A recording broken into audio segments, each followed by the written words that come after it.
Anything to make it easier.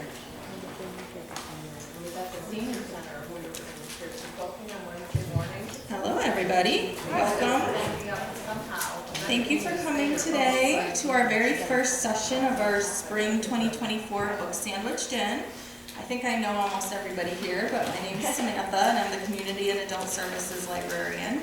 I do just want to thank our friends of the library for sponsoring this program. They are always very generous in their support. I also want to thank my committee, Richard Beatty, Kathy Yulee, and Christina Frank, who couldn't be here today, but will hopefully be with us next week. So if you have never been here before, we do have a door prize every session, so if you'd like to enter for that, it's on the table in the back. We also have cookies, coffee, and tea, so please help yourself. I mean, the staff do like it when there's cookies left over, but either way. So today we're going to hear about The Six by Loren Grush. Next week, Ryan Duffy will present the book Master, Slave, Husband, Wife, An Epic Journey from Slavery to Freedom by Ilian Wu. April 17th, Jim Kelly, not that one, will review Off the Road, a modern-day walk down the Pilgrim's Route into Spain by Jack Hitt. And that will be interesting because Jim has made that same pilgrimage, so he's going to kind of compare his experience to the book. And then finally, on April 24th, our new librarian, Laura Dumanowski, is going to present The Wager, a tale of shipwreck, mutiny, and murder by David Graham. And then that day, in addition to our regular door prize, we'll also be giving away a signed copy of The Wager, which has been on the New York Times bestseller list for weeks, months, a long time now. So with that in mind, I'm going to let Richard introduce our speaker for today. Thank you. All right. Give me a microphone, it's dangerous. Anybody that I run into, one of the first things I do is, they'd be a good presenter for book sandwich. So, right across the street from me, I live at 123 Summit.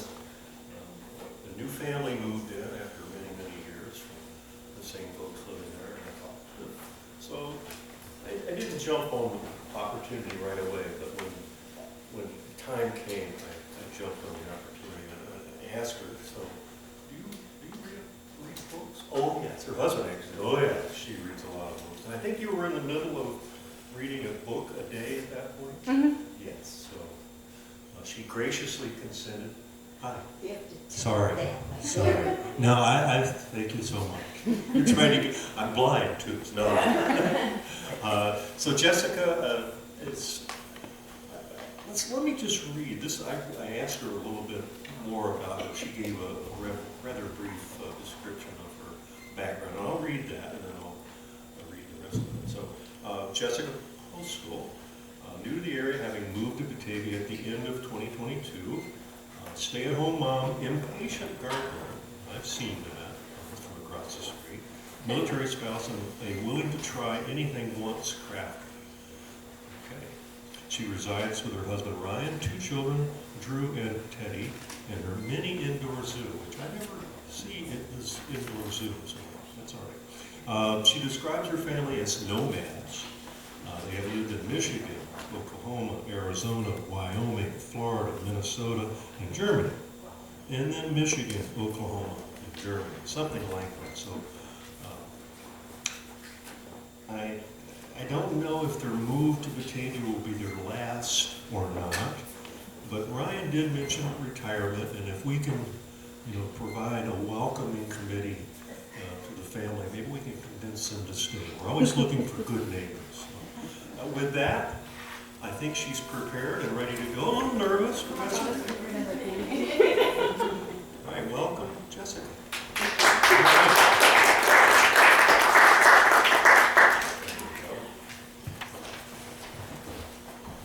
I'll do my best to tip it the right way. So, Rich asked me to review the book, The Six, The Untold Story of America's First Women Astronauts by Loren Grush, which I did. I enjoyed it. Loren Grush is actually a daughter of 2 NASA engineers, so she has a lot of background information as far as NASA goes.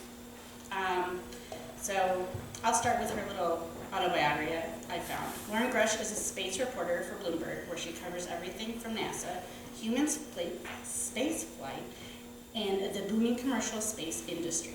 The daughter of 2 NASA engineers, she grew up surrounded by space shuttles and rocket scientists. She's also published in Popular Science, The New York Times, Fox News, and ABC News.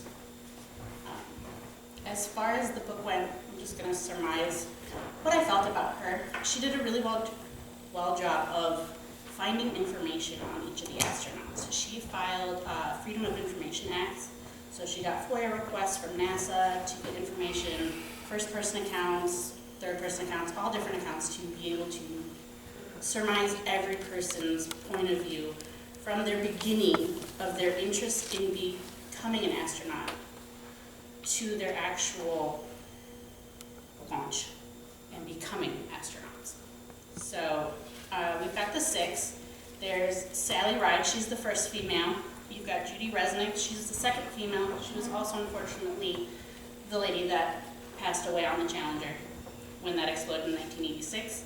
You've got Kathy Sullivan. She was the first woman to go the highest into space and the deepest into the ocean.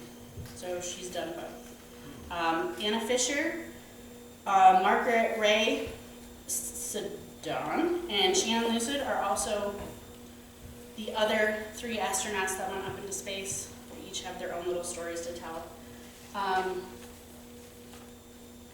The way, just a moment.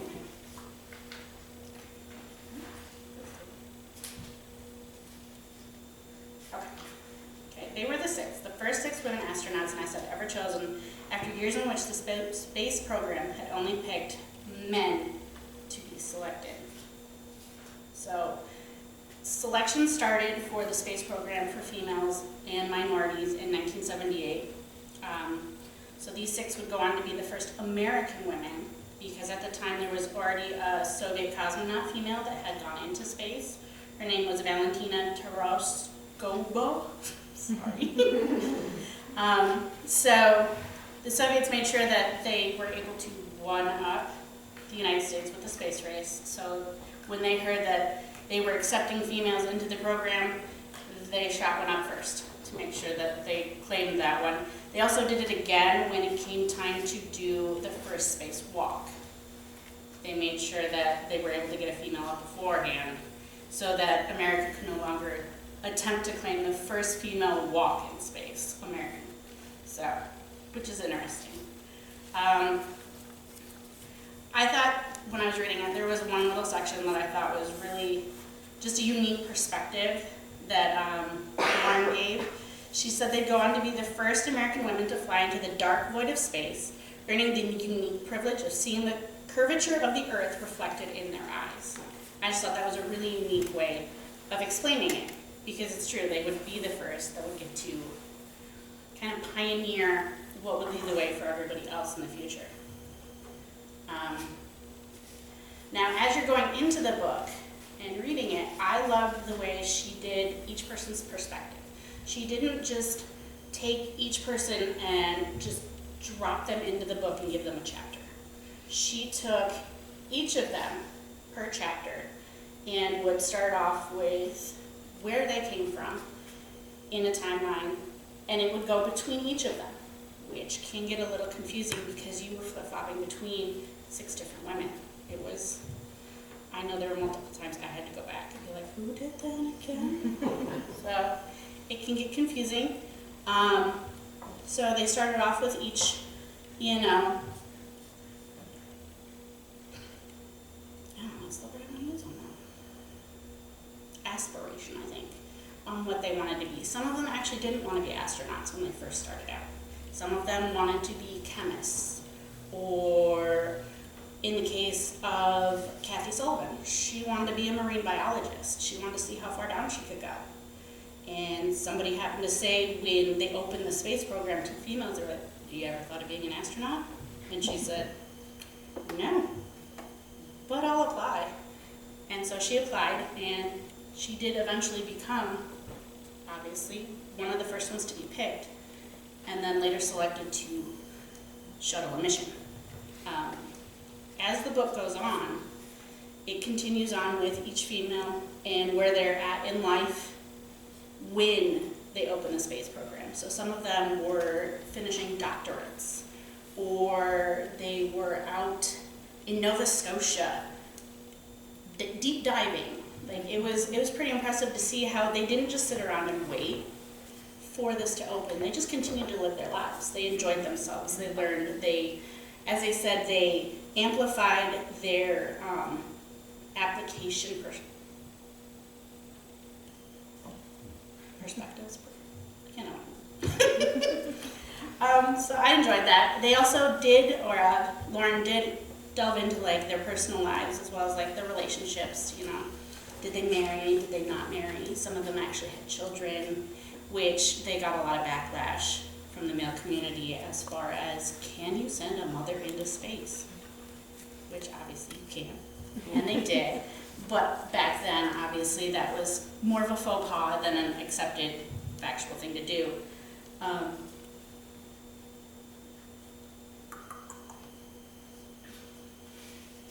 So I enjoyed it. As far as after they were all accepted into the space program, Loren took a different approach to how she explained them all.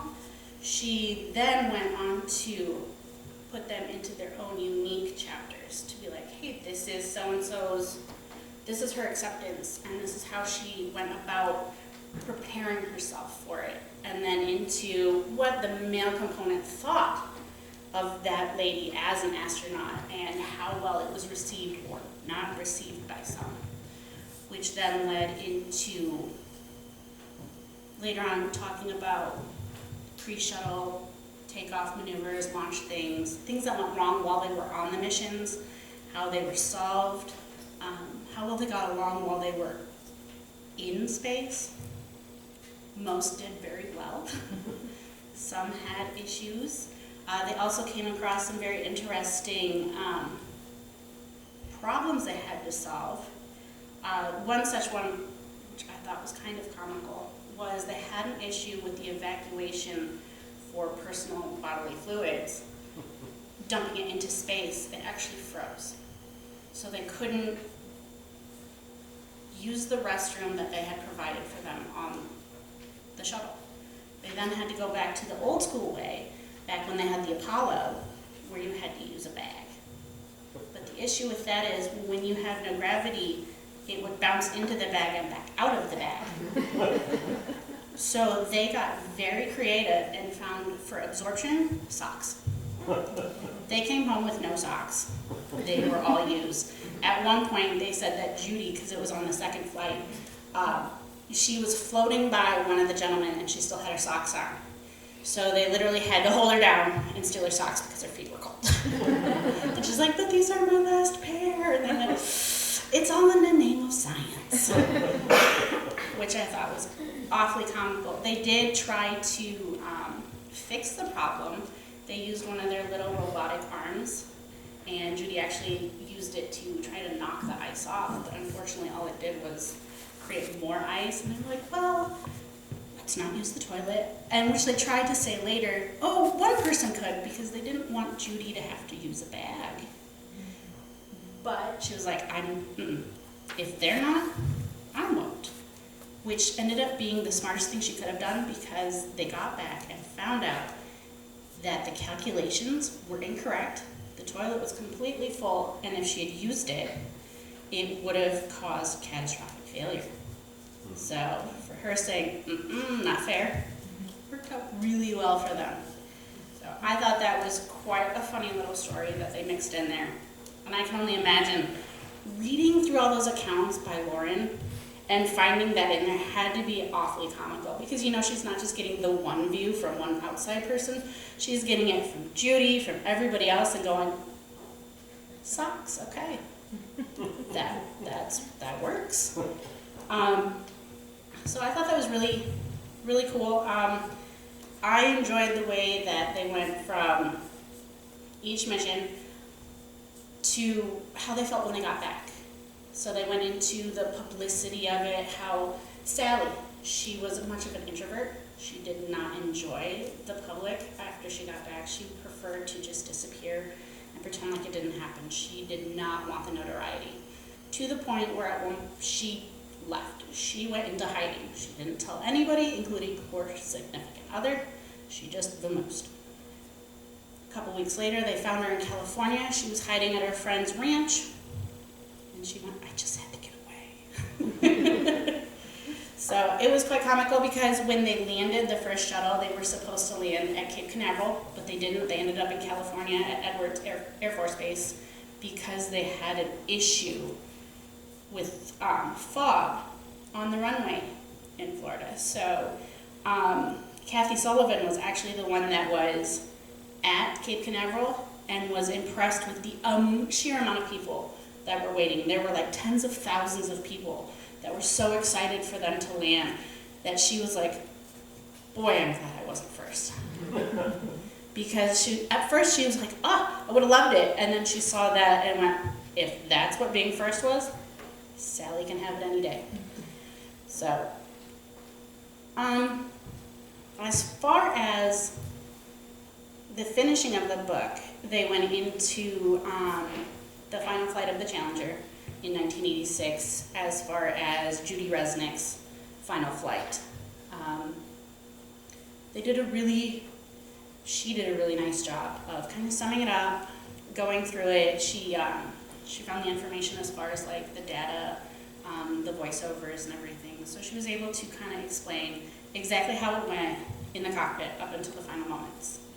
And then they went into each of the other 5 ladies where they were in that moment, what they experienced, and how they all came together in the end to be there for them.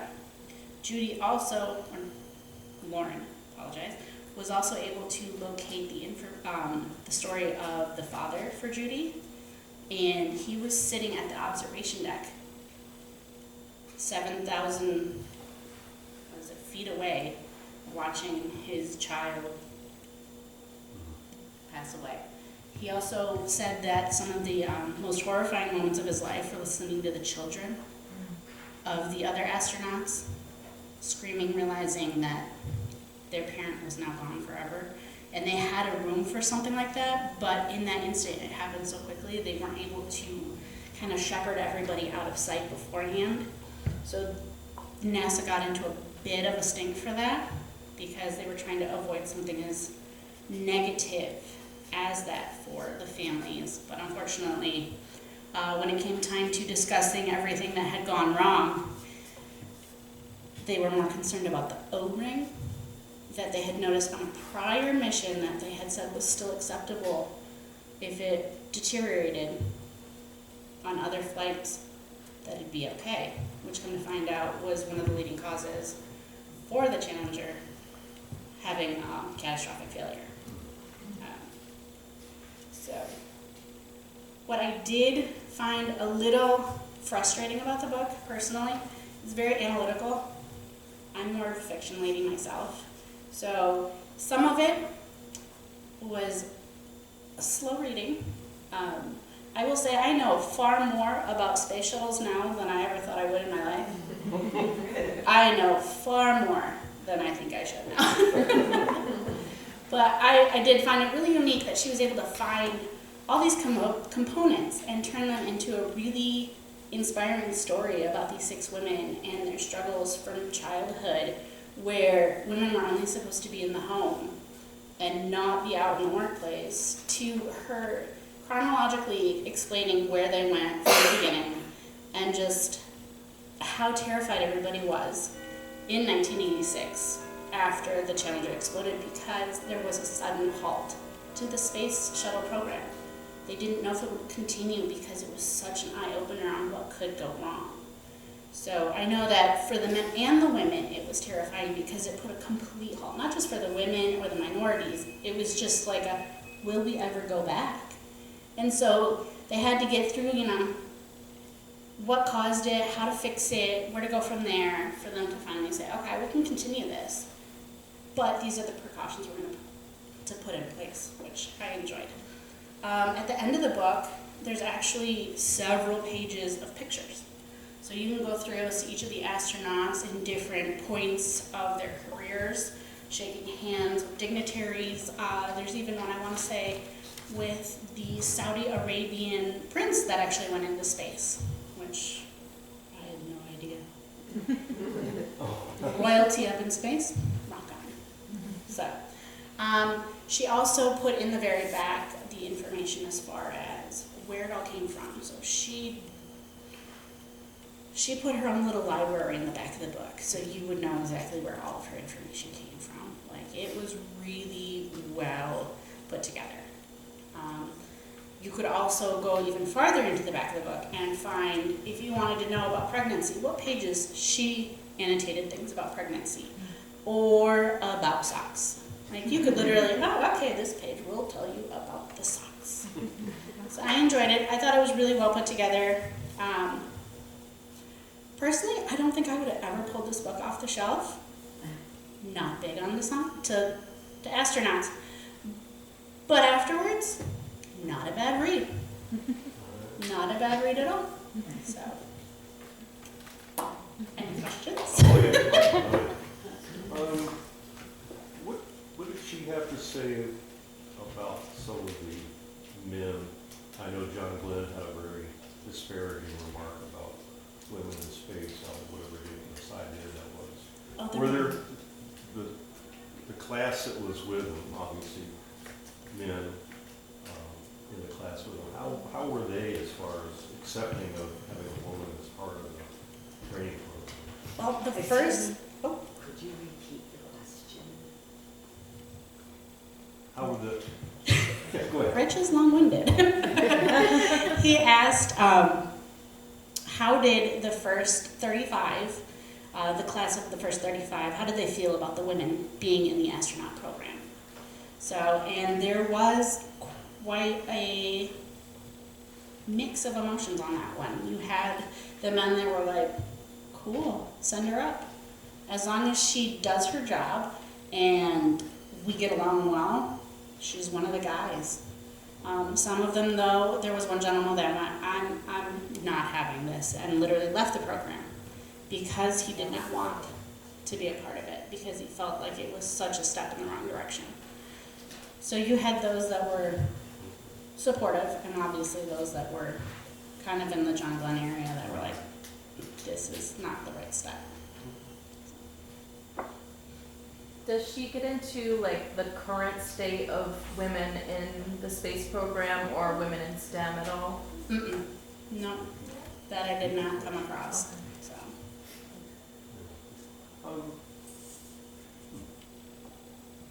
Okay. Were any of the 6 women, were they like little gung-ho, wanna-be astronauts from an early age kind of kids? I want to say Sally was.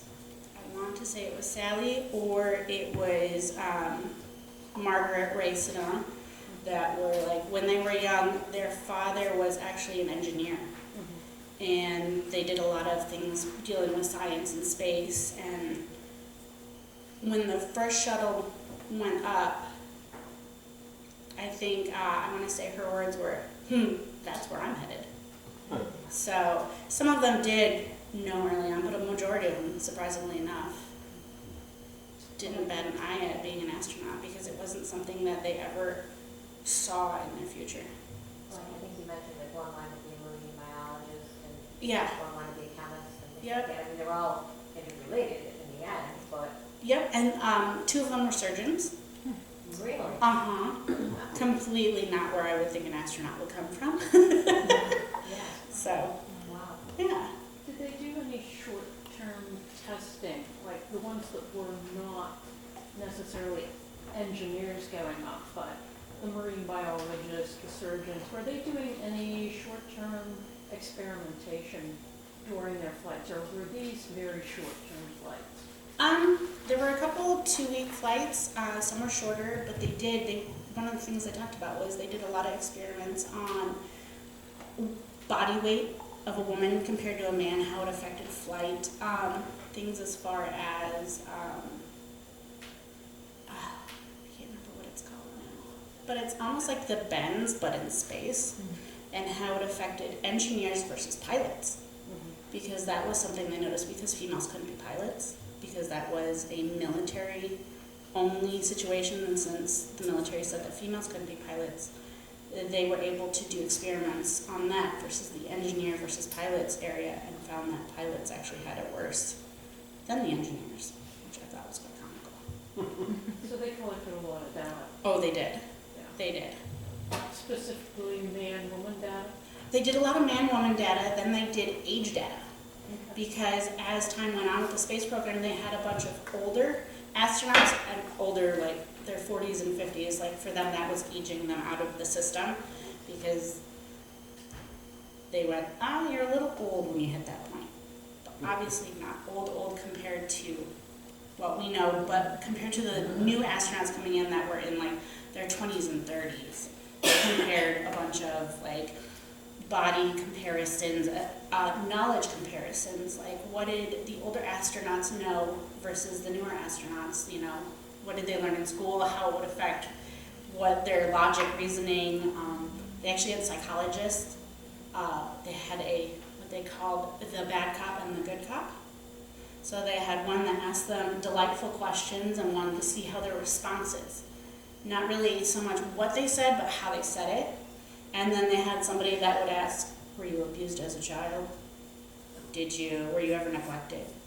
Have you ever been left on the side of the road?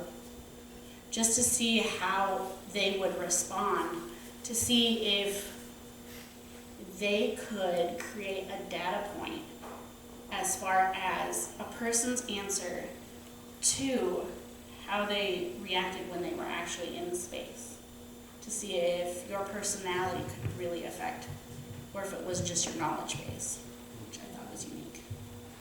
You mentioned was it just one of the astronauts that had sort of a bad moment in space, or was? There were a couple.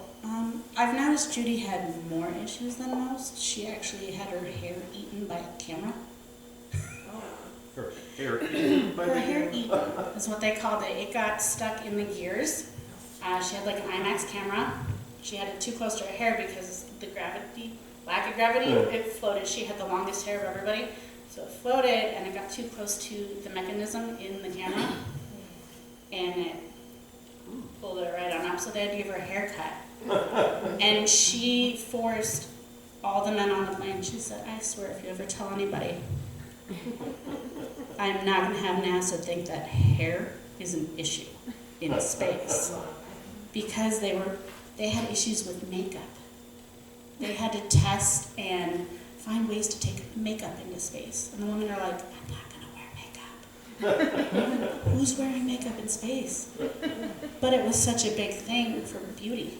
Beauty was such a predominant thing for women to have in the forefront of their mind, supposedly by NASA standards, that they made little makeup kits. Yep. So when her hair had to get chopped off because it was stuck in, she was like, I swear you say anything. She was like, mm-mm. And when they even got off of the shuttle, one of them said, Judy, your hair, it still looks wonderful. And she's like, it's just hair. She didn't want to admit to any of it. She was like, it's just hair. Ryan? Yeah, I was just wondering about the toilet incident. How can that be manufactured or installed improperly that using it would have caused such dire consequences? So they didn't realize that the position of the shuttle would be on the shaded side where they put the spout, the outtake spout, so that the sun never actually hit it. So it cooled on that side more than they assumed it would, because on Earth they had it twisted the other way around, and they assumed the sun's position wouldn't affect it. So little science they learned that. The things you learn as you do, huh? Yep. Yep. Did she go into post the 6 astronauts? First off, how many of them stayed in the program after the Challenger accident? I want to say 2 went on to be on the committee for selecting future astronauts. A couple of the others, they went on to just move into family life because because they did have children, so they chose, hey, I did it, I'm amazing, Yeah. and now I'm going to raise my family, because a lot of them felt like they had put their families to the side. So, and then, who was it? I want to say it was Anna. Her husband was actually an astronaut as well. Oh, So he was taking care of the children when she was up in space, and so they kind of flip-flopped after that. So she got to do her couple of shuttle missions, and then he got selected, and so she said, okay, today's the day I'll step back, and then you get to go into space, which was really neat. What was the time frame for the training of and follow-through of the shuttle, the whole soup to nuts process? So that was pretty extensive. So program started in 1978, I think is what I wrote. They didn't really get into like takeoff. I want to say the first flight was in 81, 82, I do believe. So it took them several years. A lot of the issues that would happen would, as they were creating the shuttles, they found that they had engineering failures as far as heat-resistant shields on the outside, which delayed one of them by 3 years because they had to figure out how to make them stick. So it kind of depended all on the engineering of creating the shuttle. It wasn't really the people aspect so much because they trained. They went to, there was Cape Canaveral, there was Edward Air Force Base, there were a couple other places they had to go to do some training.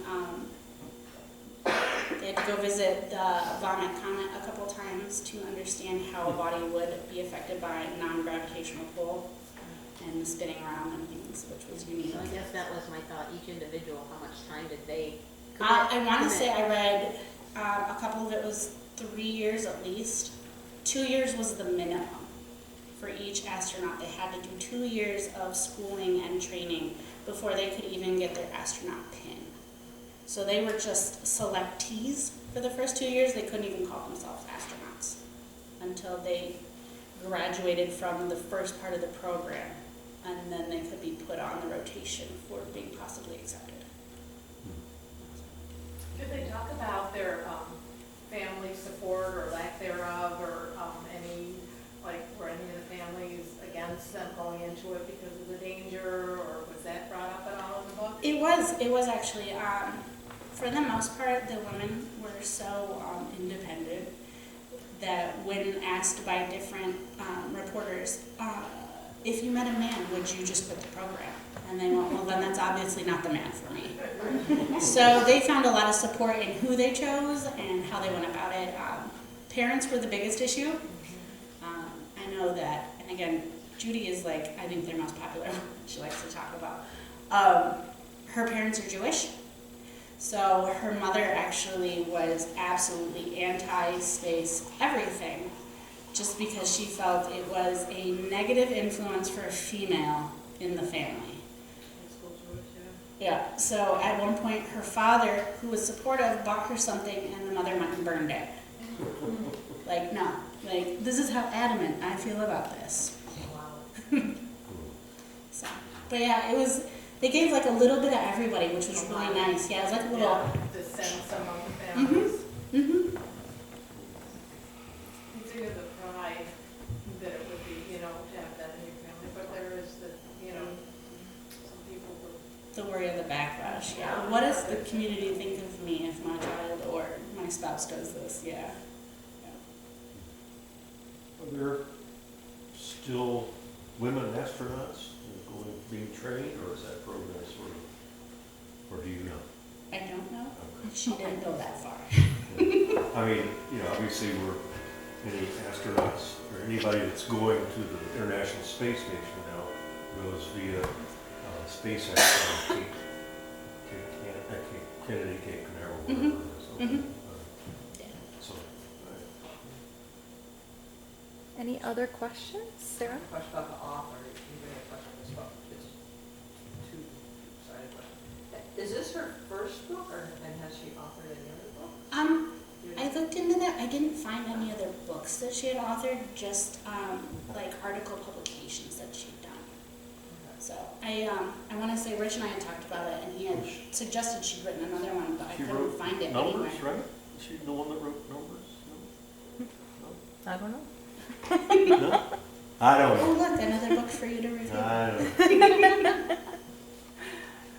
All right. Anything else? Questions? We're good. All right. Well, Thank thanks for you. hanging around.